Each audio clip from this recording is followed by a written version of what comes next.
ప్రారంభముతోనే నడిపించాలి తప్ప ఈ లోక మాటలతో నడిపించావా రేపొద్దున్న ఏ డైలాగ్ అయితే ఈరోజు వాడించావో ఆ డైలాగ్ నీ మీదకి వస్తుంది. దేవునికి స్తోత్రం. ఈరోజు వేయించిన డైలాగ్ కాస్త నీ మీదకు పడినప్పుడు అంటావు, నిన్ను నెత్తి మీద ఎట్టుకుని పెట్టి ఏం చేశానురా, పెంచానురా.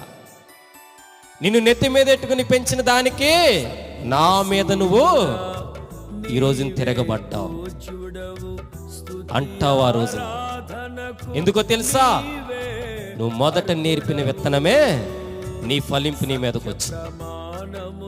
నీ కుమారులకి అభ్యసింప చేయవలసింది ఏంటో తెలుసా, మంచి మార్గం అభ్యసింపచేయి, మంచిగా బ్రతకని అభ్యసింపచేయి, మంచి మాటలు చెప్పని అభ్యసింపచేయి, వాక్యం మాత్రమే చదువని చెప్పు, ప్రార్థన చేయని చెప్పు, 10 మందికి సహాయం చేయమని చెప్పు.